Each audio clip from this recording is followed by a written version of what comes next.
He kōna I purangi tēnei nā te reo irirangi o Aotearoa. I think it's easy to say the place is cursed because look at the shambles. So it was going to be a Sheraton, and Sheraton at the time was a luxury hotel brand with a worldwide distribution. Money laundering construction projects elsewhere in the world were being guaranteed, underwritten by the same Italian government agency. A hotel in the Cook Islands, which has been sitting vacant for the last 10 years after the Italian construction company contracted to build it collapsed, will finally be completed at the cost of $30 million. A holiday resort that almost bankrupted a country, a cursed piece of land. 2 suspicious deaths, mafia rumours, and a $50 million building project that led to an exodus from the Cook Islands. Kia ora, Bulavanaka, I'm Koro Vakauta, and you're listening to Untold Pacific, a 5-part series exploring dark corners of Pacific history. And in this 4th episode, we head to the Cook Islands. It's been about 20 years since the failed attempt to build a 5-star luxury Sheraton hotel in Rarotonga nearly bankrupted the Cook Islands, and questions around its failure still continue. And that's why we're telling this story, because while it's long been out of the headlines, it's never really gone away. The complexities of its failure go back further than 1987, to a time when mass tourism was just kicking off globally.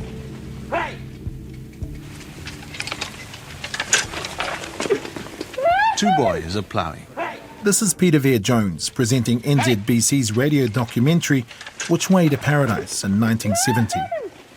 Driving the small brown ponies between rows of arrowroot, manoeuvring the plough skillfully and vocally around the intruding coconut palms. Will they be as happy working their plot in 2 or 3 years' time, when the glitter of tourism brings the promise of easy money? Tourism was set to change the Cook Islands landscape. The question was, and still is, what impact will that have on the local economy, and who benefits? The group was declared a British protectorate in 1888, in something of a flurry to prevent French occupation. 13 years later, it was annexed to New Zealand, lying 1,600 miles to the southwest. A scheme for European settlement was set up. It failed. Basically because Cook Islanders didn't want to part with their land, which is a pretty fair call. And we'll see with the Sheraton Hotel how tricky it was to sell and rent land. But we'll get into that in a moment. The Cook Islands is an independent self-governing country made up of 15 islands with a population of around 17,500. It's in free association with New Zealand, which means Cook Islanders are citizens of both their own islands and New Zealand. So our traditional system is going to survive in a new atmosphere where everybody have basic rights. Born in Rarotonga, Yaveta Short established the first law firm in the Cook Islands. In 1978, he became the youngest ever cabinet minister in a Cook Islands government, and later moved to New Zealand in the mid-80s as High Commissioner for the Cook Islands in Wellington. In 1903, Papua New Guinea had a set of laws. The lands were allocated and no one can sell land. You cannot partition and disown your own people from owning land. So the Cook Islands copied those rules. At the time, many leases were granted to Europeans on the island. You could almost see a bit of a jack-up there with the courts allocating the lands to chiefs and families with the understanding that there would be a lease granted. Historically, land is being passed down the generations. Those who own the land can lease it out. The total land belongs to the people. Mike Tavione is a renowned Cook Islands artist and cultural icon. He frequently serves as an advisor to the government and the Aronga Mana, traditional leaders on cultural, social and economic issues. Now, ariki can be either male or female, and the reason you need to know this is because they hold the title to a lot of land. You could see them as guardians of it. And the Pāariki is the supreme chief of all. She's like an equivalent of a queen in the islands. The current Pāariki is Pātiariki Upokotini, the one who owns the land that'll soon be a point of contention in this story, so hold tight. The ariki is just a figurehead. Your land rights starts from one coast to over the mountains to the other coast. The ariki have title lands. The title land is where he lives. Spring of water, but really that belongs to everybody.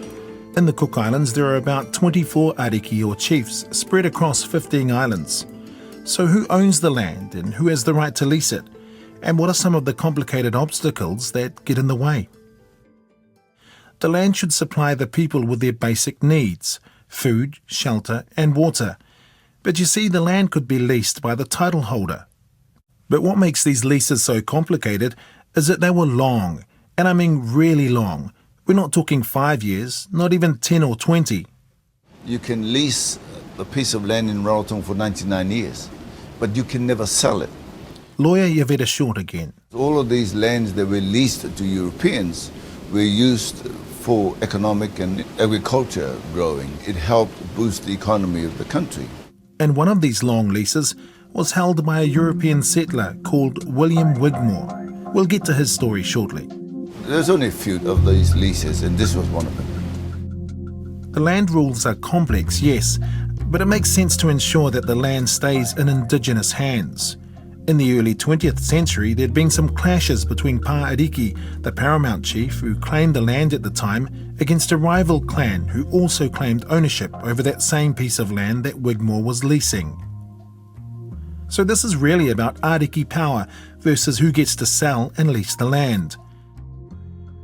William John Wigmore was an early European settler from New Zealand who'd come to the island to set up a copra plantation. In 1910, an argument erupted between him and the landowner More Uriatua, who wanted to cancel the lease. While the land was in Wigmore's possession, one of the landowners was a crew on the whaling ship. William Wigmore had an argument with the landowner who, on his return with his son, wanted the land back off Wigmore, but he refused. Rongomauri is his name.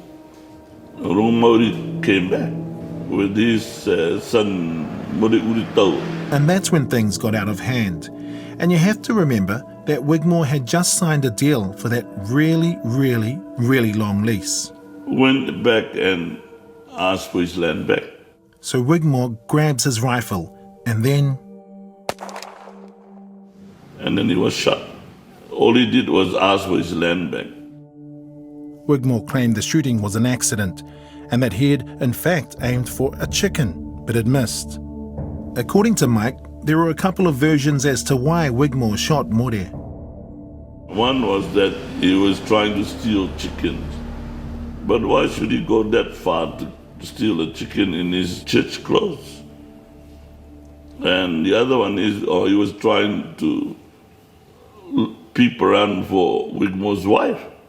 But why should he shoot at? He's an older man. Anyway, there was no court case.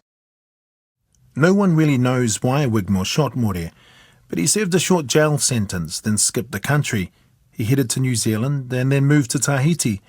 And remarkably, he returned 3 years later in 1913, going back to that same piece of land, refusing to give up the lease.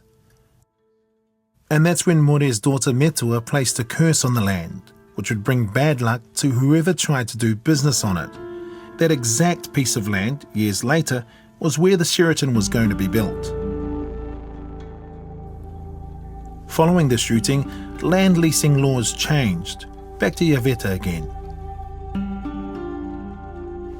1915, Cook Islands Act was passed, and all the land laws of the Cook Islands was established in that one act. They limited the lease to 60 years. You cannot sell land. You cannot even will land away. It has to be succeeded. If you've got 5 kids, 5 shares. 10 kids, 10 shares. Succession of land also comes with its own set of issues, because many Cook Islanders now live in New Zealand, leaving the responsibility and care of family land in the hands of 1 or 2 family members. Now we'll come back to the story of Pa Ariki's land, the one leased out to William Wigmore, in just a bit. Because when tourism kicks off in the Cook Islands, big ideas begin to blossom. It's going to bring new wealth and the promise of a bright future. But does that mean Cook Islands culture becomes nothing more than window dressing and performances for tourists rather than a way of life? Back to the archival audio from Which Way to Paradise. The Reverend Bernard Thorogood of the Cook Islands Christian Church.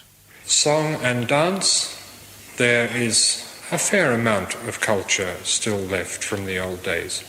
Today, this is something which is going to be worked at very hard, I think, for the sake of Cook Islands presenting a faithful picture to tourists. I think it's possible to do it in a limited degree with small groups of dedicated people. But I think where you have a few really interested people, they can remember, they can act out the things of their ancestors with real interest and real appreciation.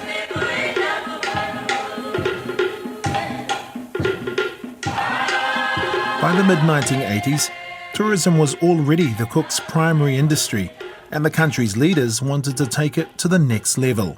And that's where Wigmore's land comes in. The proposal was offered to the Cooks to build a 5-star luxury hotel that would attract a different kind of tourist. It was big, brand new and exciting. The Cook Islands Ministry of Finance estimated in 2019 that tourism there normally makes up 65 to 70% of the local economy. That's obviously changed with COVID-19 and travel restrictions in place. But back in the 80s, when the promise of a glossy hotel was being planned, the idea was to target wealthy international travellers on the hunt for South Pacific sunshine. So it was going to be a Sheraton, and Sheraton at the time was a luxury hotel brand with a worldwide distribution, so it was going to make positioning the Cook Islands in the Northern Hemisphere relatively easily if we had a hotel like that. And someone who knows a bit about tourism is Ewan Smith. He's on the Cook Islands Tourism Board and founded Air Rarotonga in the 1970s, flying its first domestic service between Rarotonga and Aitutaki. So when a big hotel was going to be built on the island, it felt like a huge opportunity that would open doors for the Cooks. And maybe best of all, someone else would pay for it. The Italian government created an export credit scheme for its artisans and building companies, construction companies, to go out into the world and sell their expertise and materials with government-backed finance. So they came around the South Pacific offering these turnkey hotel deals. One here, I think there was also one in Vanuatu. You know, you look at trying to establish a brand or a presence in overseas markets, particularly long-haul markets, for a small destination like the Cooks, it's very difficult. If you can coattail or ride in on the coattails of a major hotel brand, it's a lot easier. The business proposition looked clear-cut, but that funding was going to have a sting in its tail. You'll see what I mean in a minute. In 1989, it was abundantly clear that those people were not going to come and stay in the 3.5-star hotels that were in the Cook Islands. Meet Tim Arnold. He's been living in Rarotonga for over 2 decades now, and he's been practicing law there ever since he arrived. And thereafter, it became really very simple and straightforward. To guarantee the standard, you needed a reputable international operator. A reputable international operator would not go into a new destination and commit to the country marketing associated with the brand unless there were sufficient room nights to justify the investment. Which basically meant go big or go home. And so the absolute minimum that they would consider was around 150 rooms. It appeared to make sense that we have one 4-5-star hotel of 200 rooms. Something else was happening at the same time in the Cook Islands. Sir Geoffrey Henry had come in to power in January 89. He'd been in opposition for a long time, following the 78 electoral petitions. And he was a man that wanted to achieve a great deal in a short space of time. And he had some interesting ideas about how governments could and should spend money. This was an opportunity to strike while the iron was hot. Sir Geoffrey was ambitious and wanted to put his stamp on the island. It seemed like a win-win situation. There was no way the Cooks could afford to do this on their own. It would be handled by an offshore Italian company who would bring in their own labour and materials, and they'd also outsource their own staff once the hotel was complete. Back to Yvetta. Some people from Italy arrived on Rarotonga, came to the government and said, we have $50 million, we're looking for a project, and we would be happy to build a hotel for you for $50 million. These are the Italian contractors. It's nothing sinister about it. There's an investment opportunity for the Italian government providing capital for Italian companies to find work overseas.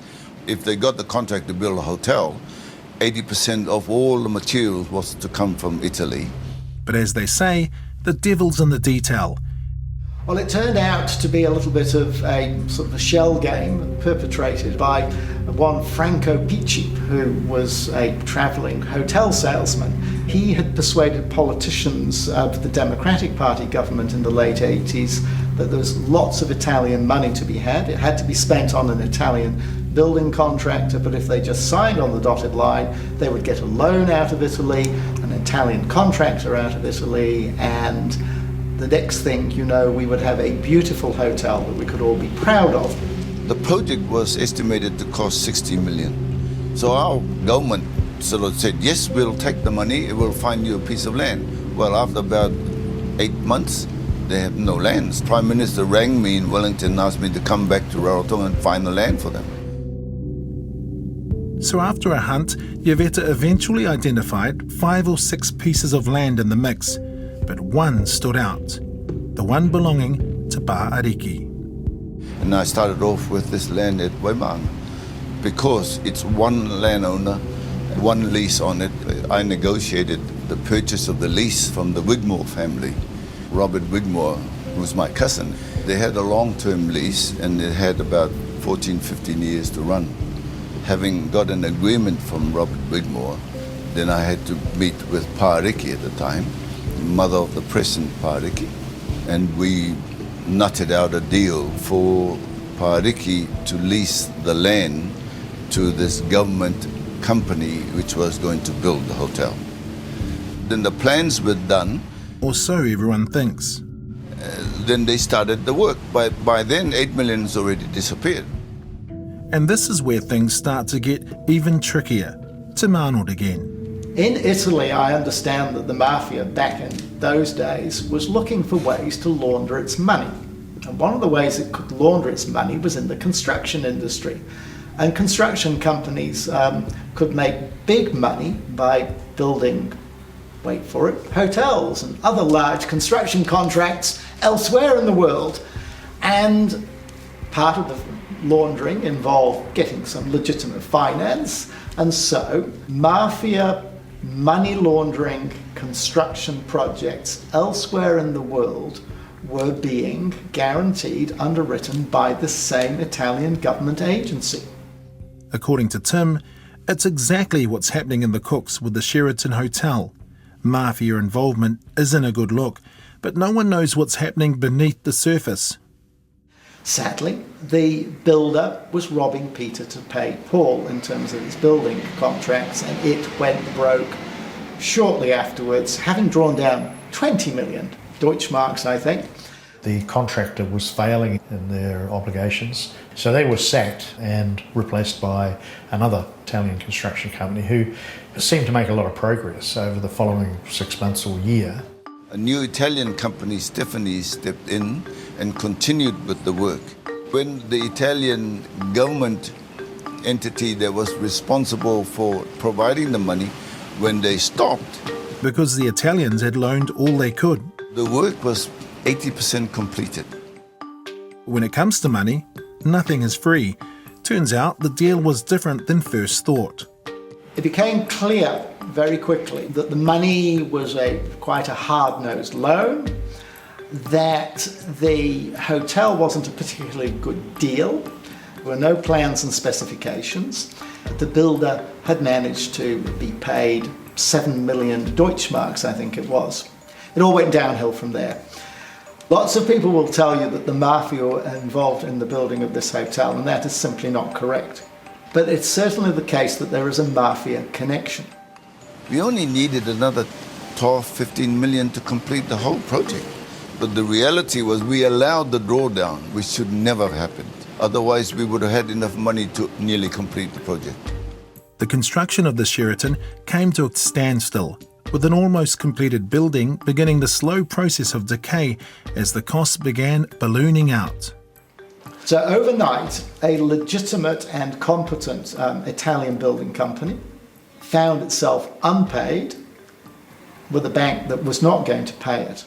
The Italian government began freezing its worldwide portfolio. Sadly, by 94-95, government financial train had run out of track and was about to plunge over a precipice. There was no way the Cook Islands government itself could be seen as a credible lender in terms of other sources of finance, even for the relatively small amount that was needed to finish it. But the costs kept mounting and mounting. After 2 years of the project being mothballed, the debt with the interests and the penalty interest was around $120 million. That's how much the debt was. And coming full circle, Yvette is drawn back into the project because by now the Cook Islands are nearly bankrupt. I was in Wellington and Sir Geoffrey, who was Prime Minister, then asked me to come and help clean it up. We had debts to the New Zealand government, we had debts to the Italian government, we had debts to the French government, we had debts to the Nauruan government. And that really, to me, is where we failed badly. We should have completed the project. We were in real trouble at that time. Yvette hired a senior lawyer from Wellington who had a background in building. He prepared a report. Sadly, a lot of the documentation was not available. It was a disaster. We failed in many, many areas in managing the project. The debt was huge. The Cook Islands had borrowed from so many different sources, the list seemed endless and the debt impossible to repay. So I led the Cook Islands delegation to Manila. In Manila, and the first round with the Italians was our first breakthrough. The Italians agreed to write off 50% of the debt from 120 to 60 odd million dollars. Gave us 30 years to pay it off at 2%, but no principal repayment the first 5 years. So that gave us a breathing time to either recover as a country in terms of our balance sheet or find a buyer. But again, in order to pay the various loans, they have to borrow even more money, keeping the vicious cycle in perpetual motion. And New Zealand was also on that never-ending list. We owed the New Zealand government a lot of money. Many Cook Island public servants were part of the New Zealand government superannuation scheme. So monies were being deducted from Cook Island public servants to be part of the scheme in New Zealand. Well, having deducted the money from Cook Island public servants, government spent the money instead of paying it to the New Zealand government superannuation scheme. So they were there demanding $18 million, which has been scoffed off. Anyway, at the end of the day, they agreed to chop half, and they left $6 million, and they agreed to write it off over a period of years as part of the aid program. The Kiwis were very helpful at that time. Perhaps the curse still remains on Paariki's land because the project was never completed. All that remains is the derelict frame of a half-built grand hotel, an eyesore, a reminder of bad decisions and lost dreams. The now moss-covered building with its paint cracked beyond repair, electric wiring protrudes from internal walls, tiling has been smashed, bathroom fixtures show signs of abuse, used and destroyed by occasional squatters and gang members. Locals call the site Heartbreak Hotel. All it did was leave behind plenty of questions in its wake about the benefits and pitfalls of tourism for one. Basically, the question is, who is responsible for the balls up? There was expectation after an election that this stupid contract would be wiped out after the elections. But the next government, which was the Cook Islands Party government under Sir Geoffrey Henry, revived the thing and got it going. So both governments are responsible for this mess.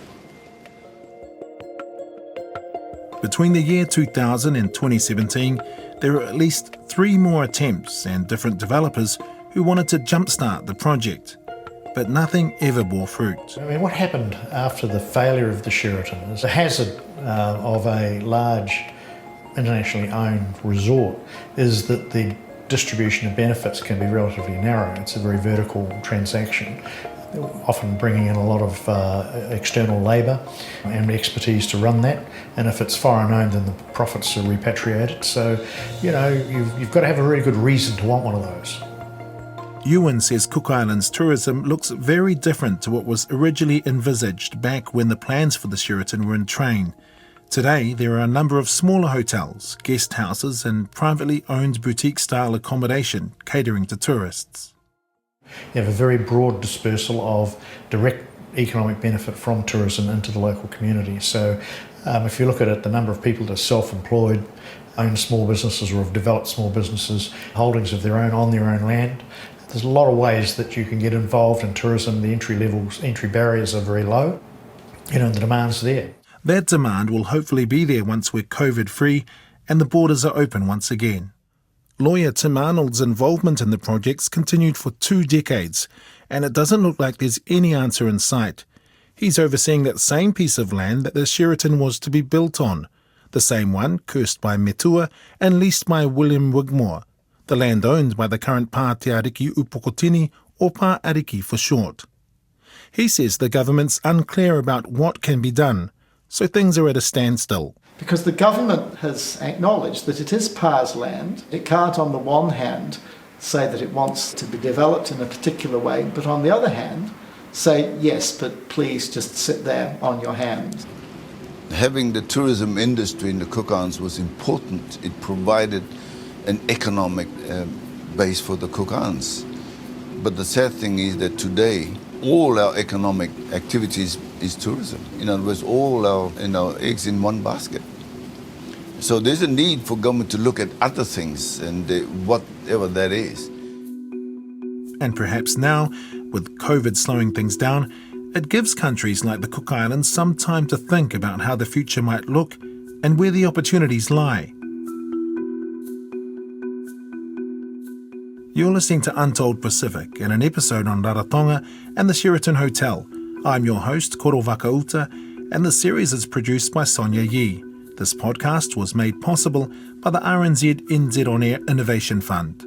Special thanks to Ngā Taonga Sound and Vision for archival audio and raw interview resources and material provided courtesy of Tiki Lounge Productions. The executive producer for the RNZ podcast and series team is Tim Watkin. If you'd like to listen again or find out more, head to the RNZ podcast page and look up Untold Pacific, where there's also associated video series by Tiki Lounge. You can also download the series wherever you get your podcasts. Catch you again next time. Tō whā sui fua.